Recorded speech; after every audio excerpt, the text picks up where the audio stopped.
ছাত্রদল সমাবেশে জনস্রোত, ফ্যাসিবাদ ও চরমপন্থার পুনরুত্থান ঠেকাতে তরুণদের সজাগ থাকার আহ্বান তারেক রহমানের। হারানো ভোটাধিকার কাজে লাগানোর আহ্বান।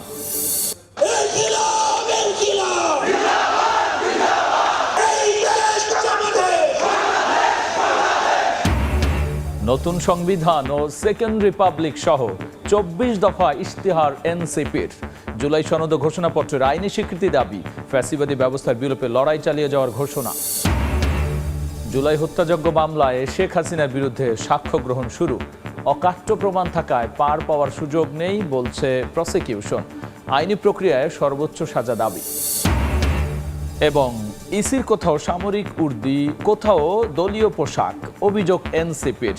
মেরুদণ্ডহীন আখ্যা দিয়ে নিরপেক্ষতা নিয়ে প্রশ্ন, নিবন্ধন আবেদনের ত্রুটি সংশোধনের কাগজপত্র জমা।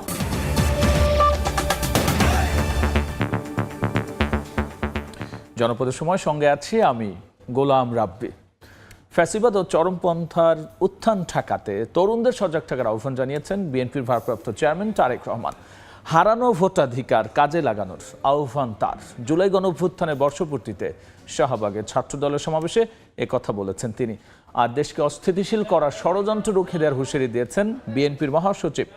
এদিকে গণরুম, গেস্ট রুম বিলোপ সহ ৯ দফা দাবি তুলে ধরে ছাত্রদলের সভাপতি বলেছেন, বিচার না করে ছাত্র সংসদ নির্বাচনের মাধ্যমে নিষিদ্ধ ছাত্রলীগকে পুনর্বাসনের চেষ্টা হলে তার কঠোর জবাব দেয়া হবে।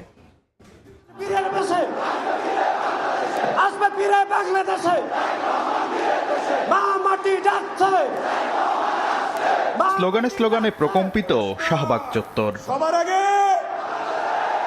জুলাই গণঅভ্যুত্থানের বর্ষপূর্তিতে রোববার বিকেলে জাতীয়তাবাদী ছাত্রদলের ছাত্র সমাবেশ শুরু হয়। সকাল থেকেই সারা দেশ থেকে আসা নেতাকর্মীদের পদচারণায় মুখরিত হয় সমাবেশস্থল। দুপুরের পর মৎস্য ভবন থেকে কাঁটাবন ও ইন্টারকন্টিনেন্টাল মোড় থেকে টিএসসি পর্যন্ত কানায় কানায় পরিপূর্ণ হয়ে যায়। সমাবেশে ছাত্রদলের সভাপতি শিক্ষাঙ্গনে গণরুম, গেস্ট রুম বিলোপ, নিয়মিত ছাত্র সংসদ নির্বাচন ও শিক্ষানীতি প্রণয়ন সহ ৯ দফা তুলে ধরেন। তিনি বলেন, ছাত্রলীগ ও গণহত্যায় উস্কানিদাতা শিক্ষকদের বিচার না করে ছাত্র সংসদ নির্বাচনের মাধ্যমে ছাত্রলীগের পুনর্বাসনের চেষ্টা করা হলে দাঁত ভাঙা জবাব দেয়া হবে। যদি ছাত্রলীগের পুনর্বাসনের ব্যবস্থা কেউ করার দুঃসাহস দেখায়, ছাত্রদল সে বিষ দাঁত উপড়ে ফেলবে। ছাত্রদলের সাবেক নেতারা বলেন, জুলাই শহীদদের স্বপ্ন পূরণে সুষ্ঠু নির্বাচন ও ভোটাধিকার প্রতিষ্ঠার বিকল্প নেই। এই তিনটি ক্রান্তিকাল সম্পর্কে নতুন প্রজন্মকে জানতে হবে। শুধু সংস্কারই নয়, এই দেশে একটা জনগণের সরকার, একটা নির্বাচিত সরকার খুব বেশি জরুরি হয়ে পড়েছে। বিএনপি মহাসচিব বলেন, ফ্যাসিস্ট হাসিনা দেশকে অস্থিতিশীল করার হুমকি দিচ্ছে। তাকে এদেশে আর রাজনীতি করতে দেওয়া হবে না। ভারতবর্ষে ফ্যাসিস্ট হাসিনা আশ্রয় নিয়েছে তার রূপবল নিয়ে।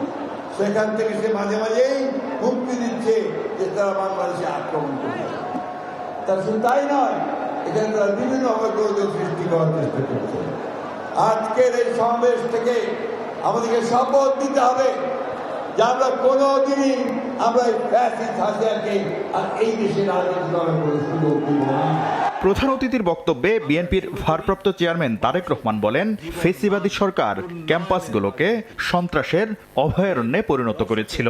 আর হারানো ভোটাধিকার কাজে লাগানোর আহ্বান জানান বিএনপির ভারপ্রাপ্ত চেয়ারম্যান। শিক্ষার্থীদের নিরাপত্তা নিশ্চিত করার পরিবর্তে শিক্ষাঙ্গনকে সন্ত্রাসীদের নিরাপদ আস্তানা হিসাবে ব্যবহার করেছিল তারা।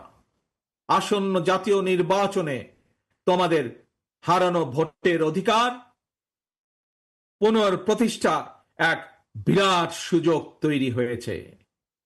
এই সুযোগকে কাজে লাগিয়ে স্বাবলম্বী বাংলাদেশ গড়ার লক্ষ্যে বিএনপির গৃহীত পরিকল্পনা বাস্তবায়ন করার জন্য পলাতক স্বৈরাচারের শাসন আমলে গত ১.৫ দশকে ভোট প্রয়োগের অধিকার বঞ্চিত ৩.৫ কোটি ভোটার সহ সবার সমর্থন এবং সহযোগিতা চাই।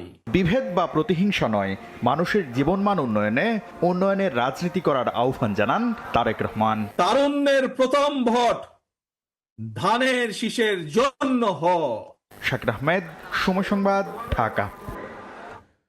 সরকার পতনের এক দফার বর্ষপূর্তিতে নতুন সংবিধান ও সেকেন্ড রিপাবলিক সহ 24 দফা ইশতেহার ঘোষণা করেছেন এনসিপি আহ্বায়ক নাহিদ ইসলাম। বিকেলে কেন্দ্রীয় শহীদ মিনারে শেখ হাসিনার পতনের এক দফার ঘোষক নাহিদ ইসলাম বলেছেন, ফ্যাসিবাদের পতন হলেও ব্যবস্থার বিলোপ না হওয়ায় এই ইশতেহার অন্তর্বর্তী সরকারকে জুলাই সনদ আর ঘোষণাপত্রের আইনি স্বীকৃতির দাবি জানান এনসিবি সদস্য সচিব আক্তার হোসেন।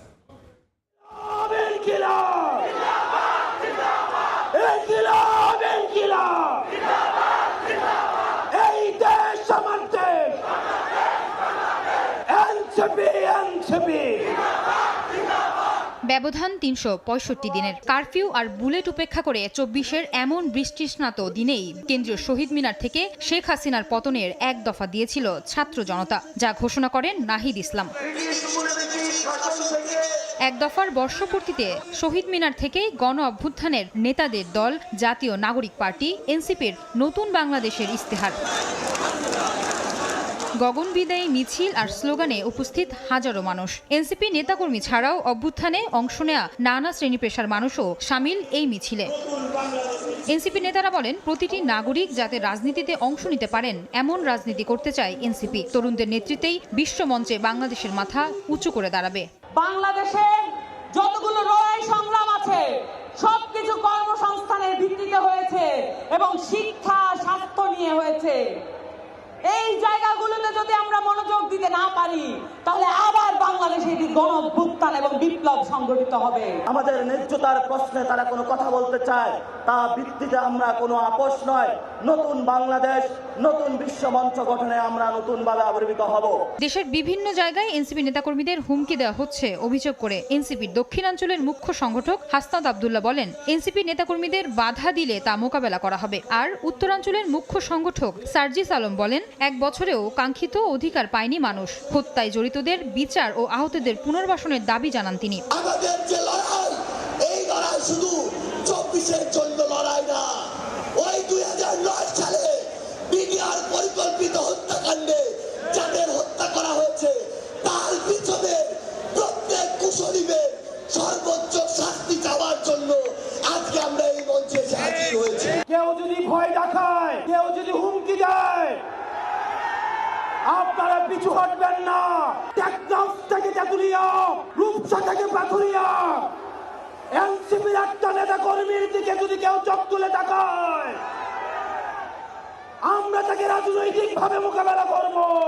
জুলাই সনদকে আইনি স্বীকৃতি দিতে অন্তর্বর্তী সরকারকেই সব সংস্কার বাস্তবায়নের দাবি জানান এনসিপি সদস্য সচিব আক্তার হোসেন। মৌলিক সংস্কারের যতটুকু প্রত্যাশা পূরণ হয়েছে, বাংলাদেশের মানুষ অপেক্ষা করছে জুলাই সনদের প্রত্যেকটা কথা বাংলাদেশে বাস্তবায়ন করতে হবে। জুলাই ঘোষণাপত্রকে সাংবিধানিক স্বীকৃতি প্রদান করতে হবে। জুলাই গণ অভ্যুত্থানের স্বীকৃতি ও বিচার, নতুন সংবিধান সহ 24 দফা ইশতেহার ঘোষণা করেন এনসিপির আহ্বায়ক নাহিদ ইসলাম। আমরা আমাদের ব্যর্থতার কথা স্বীকার করেই আজকে আবার ওই শহীদ মিনারে সমবেত হয়েছি। আমাদের নতুন বাংলাদেশ গঠনে এই ঐতিহাসিক 24 দফাকে বাস্তবে রূপান্তর করে সকল নাগরিকের স্বপ্নের নতুন বাংলাদেশ গড়ি। 24-এ আকাঙ্ক্ষা ছিল স্বৈরাচার পতনের, 25-এ লক্ষ্য স্থায়ীভাবে স্বৈরতন্ত্র উৎপাদনের কাঠামো মূলোৎপাটন। নতুন বাংলাদেশের ইশতেহার অনুষ্ঠান থেকে এমন শপথ নেয়ার কথা বলছেন 24-এর বিপ্লবীরা। আয়েশা সিদ্দিক, সামিয়া, সময় সংবাদ, ঢাকা। শুরু হলো জুলাই আগস্ট হত্যাযজ্ঞের মামলায় শেখ হাসিনা ও আসাদুজ্জামান খান কামালের বিরুদ্ধে সাক্ষ্য গ্রহণ। এদিন সাক্ষ্য দেন গণঅভ্যুত্থানে আহত খোকন চন্দ্র বর্মন। এর আগে সূচনা বক্তব্যে অ্যাটর্নি জেনারেল ও চিফ প্রসিকিউটর বলেছেন, শেখ হাসিনার বিচার এমনভাবে করতে হবে যেন মানব সভ্যতার ইতিহাসে নজির হয়ে থাকে। তার অপরাধের অকাট্য প্রমাণ থাকায় পার পাওয়ার সুযোগ নেই। এর আগে আন্তর্জাতিক অপরাধ ট্রাইব্যুনালে হাজির করা হয় রাজসাক্ষী সাবেক আইজিপি চৌধুরী আব্দুল্লাল মামুনকে। ট্রাইব্যুনালের কার্যক্রম বিটিভির মাধ্যমে সরাসরি সম্প্রচার করা হয়। সামরিক পোশাক পরে আছে নির্বাচন কমিশন, এমন অভিযোগ করে এনসিপি বলছে ইসি মেরুদণ্ডহীন। নিরপেক্ষতা নিয়েও প্রশ্ন তোলে দলটি। রাজনৈতিক দল নিবন্ধন পেতে আবেদনের ত্রুটি সংশোধনে সকালে রাজধানীর আগারগাঁওয়ে নির্বাচন ভবনে গিয়ে কাগজপত্র জমা দেয় এনসিপির প্রতিনিধি দল। পরে সিইসির সঙ্গে বৈঠক করেন তারা। পরে এনসিপির মুখ্য সমন্বয়ক নাসিরউদ্দিন পাটোয়ারি আরও অভিযোগ করেন, ভোট দেওয়ার প্রক্রিয়াকে বাধাগ্রস্ত করছে নির্বাচন কমিশন। এদিন নিবন্ধন পেতে এনসিপি সহ অন্তত 15টি দল ত্রুটি সারাতে কাগজপত্র জমা দেয়।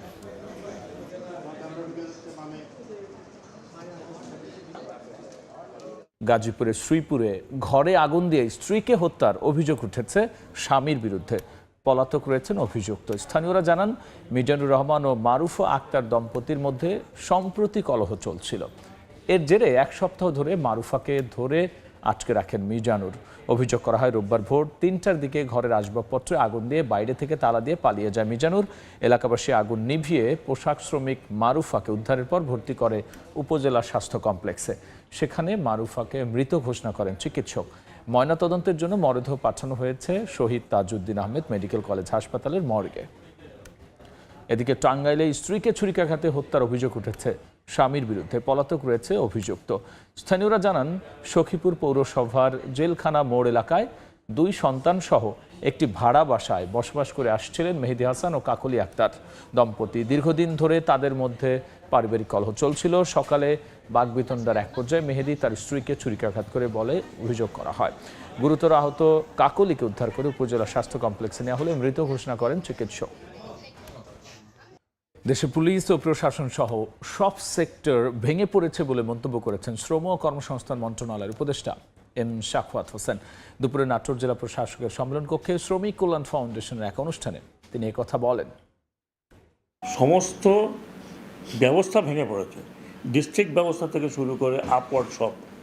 এটাকে 8 মাসে, 10 মাসে, 1 বছরে ঠিক করা সম্ভব না। আপনি পুলিশ প্রশাসন দেখেন, টোটাল ভেঙে পড়েছে। ল অ্যান্ড অর্ডারে প্রায়ই শোনেন যে পুলিশ কাজ করছে না। করবে কীভাবে? স্ট্রাকচার নাই তো। আইনের স্ট্রাকচার শেষ, প্রশাসনের স্ট্রাকচার শেষ। এটা রিবিল্ড করতে আপনাদের সহযোগিতা প্রয়োজন। আমরা এখন এক্সপোর্ট ডাইভার্সিফাই করতে পারিনি। আমাদের সীমিত এক্সপোর্ট হচ্ছে গার্মেন্ট, এবং এই গার্মেন্ট ইন্ডাস্ট্রি যদি ডিস্টার্ব হয় তাহলে আমাদের যে অবস্থান এখন বাংলাদেশের, সেটা খুব ডিফিকাল্টির মধ্যে পড়বে। অস্ত্রের মুখী নিরাপত্তা রক্ষীদের জিম্মি করে নাটোর চিনিকলে ডাকাতির ঘটনা ঘটেছে। মিলের ফোরম্যান জানান, শনিবার রাত 1:30টার দিকে একদল ডাকাত চিনিকলের পেছনের ভাঙা দরজা দিয়ে মিলে প্রবেশ করে। এরপর তারা অস্ত্রের মুখে মিলের 12 জন নিরাপত্তা রক্ষীকে জিম্মি করে বেঁধে রেখে মিলে রক্ষিত নতুন পুরাতন বিভিন্ন ধরনের ধাতব মালামাল লুট করে ট্রাকে তুলে নিয়ে পালিয়ে যায়। পরে ভোর 4টার দিকে ডিউটি বদলের সময় অন্যান্য কর্মীরা এই অবস্থা দেখে মিল কর্তৃপক্ষকে খবর দেয়। খবর পেয়ে আজ সকালে আইনশৃঙ্খলা বাহিনীর সদস্যরা ঘটনাস্থল পরিদর্শন করেন। প্লাস্টিক দূষণ রোধে কক্সবাজার সৈকতে সংগ্রহ করা হবে 100 মেট্রিক টন সামুদ্রিক প্লাস্টিক। সচেতন করা হবে 10 লাখ পর্যটককে, যার মধ্যে 1 লাখ থাকবে সরাসরি সম্পৃক্ত। প্লাস্টিকের বিনিময়ে খাদ্য পাবে স্থানীয় 10,000 পরিবার। 6 মাস ব্যাপী এই উদ্যোগে যুক্ত হচ্ছে পর্যটক, স্থানীয় জনগণ আর প্রশাসন। মোহাম্মদ ফরাজের ক্যামেরায় দেখব সুজাউদ্দিন রুবেলের রিপোর্ট। কক্সবাজারের অপরূপ সৌন্দর্য আর বিস্তৃত সমুদ্র সৈকত শুধু দেশেরই নয়, বিশ্ব পর্যটকদের কাছেও এক আকর্ষণীয় পর্যটন কেন্দ্র। তবে সেই প্রাকৃতিক সৌন্দর্য প্লাস্টিক দূষণের কারণে আজ হুমকির মুখে। দূষণ ঠেকাতে এবার কক্সবাজারে শুরু হয়েছে ব্যতিক্রমধর্মী বড় উদ্যোগ। কক্সবাজার জেলা প্রশাসন ও বিদ্যানন্দ ফাউন্ডেশনের যৌথ উদ্যোগে 6 মাসের এই কর্মসূচিতে সংগ্রহ করা হবে 100 মেট্রিক টন সামুদ্রিক প্লাস্টিক। রোববার দুপুরে সমুদ্র সৈকতের সুগন্ধা পয়েন্টে যার আনুষ্ঠানিক কার্যক্রম শুরু হয়। স্থানীয়রা প্লাস্টিক জমা দিয়ে নিচ্ছে চাল, ডাল, ডিম সহ নিত্য প্রয়োজনীয় পণ্য। ময়লার সাথে টুকাইয়া এখানে আনছি, এখানে দিয়ে আসি, বিস্কুট আর ডিম নিয়েছি। বীজটা পরিষ্কার হচ্ছে, প্লাস্টিক মুক্ত হচ্ছে। প্লাস্টিকগুলো এখানে দিয়ে প্রয়োজনীয় কিছু নিত্য প্রয়োজনীয় কিছু জিনিসপত্র পাওয়া যাচ্ছে। এদিকে পর্যটকদের জন্য রয়েছে উপহার। 3টি প্লাস্টিক এক্সচেঞ্জ স্টোরে জমা দিলেই মিলছে নানা উপহার। গণসচেতনতার ফলে প্লাস্টিক দূষণের মাত্রা কিছুটা হলেও আমরা কমাতে পারবো বলে আমাদের বিশ্বাস। আর প্রশাসন জানিয়েছে এই কর্মসূচির মাধ্যমে প্লাস্টিক দূষণ প্রতিরোধের পাশাপাশি পরিষ্কার পরিচ্ছন্ন থাকবে সমুদ্র সৈকত। এবছর একটি ভালো সংখ্যক প্লাস্টিক কালেকশন হবে এবং তার ফলে আমাদের বিচ পরিষ্কার থাকবে, আমাদের চারপাশ জিরো প্লাস্টিক এবং সিঙ্গেল ইউজ প্লাস্টিক মুক্ত থাকবে। এর আগে 2024 সালে কক্সবাজার সমুদ্র উপকূল থেকে সংগ্রহ করা হয়েছিল 83 metric ton plastic. Sujauddin Rubel, Somoy Sangbad, Cox's Bazar. জনপদের সময় শীর্ষ সংবাদ জানিয়ে দিচ্ছি আরও একবার।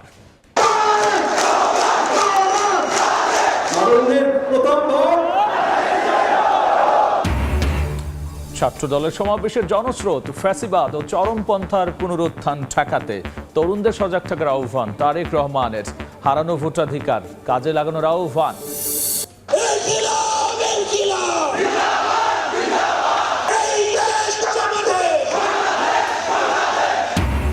নতুন সংবিধান ও সেকেন্ড রিপাবলিক সহ 24 দফা ইশতেহার এনসিপির। জুলাই সনদ ও ঘোষণাপত্রের আইনি স্বীকৃতি দাবি। ফ্যাসিবাদী ব্যবস্থার বিলোপের লড়াই চালিয়ে যাওয়ার ঘোষণা। এবং জুলাই হত্যাযজ্ঞ মামলায় শেখ হাসিনার বিরুদ্ধে সাক্ষ্য গ্রহণ শুরু। অকাট্য প্রমাণ থাকায় পার পাওয়ার সুযোগ নেই বলছে প্রসিকিউশন। আইনি প্রক্রিয়ায় সর্বোচ্চ সাজা দাবি।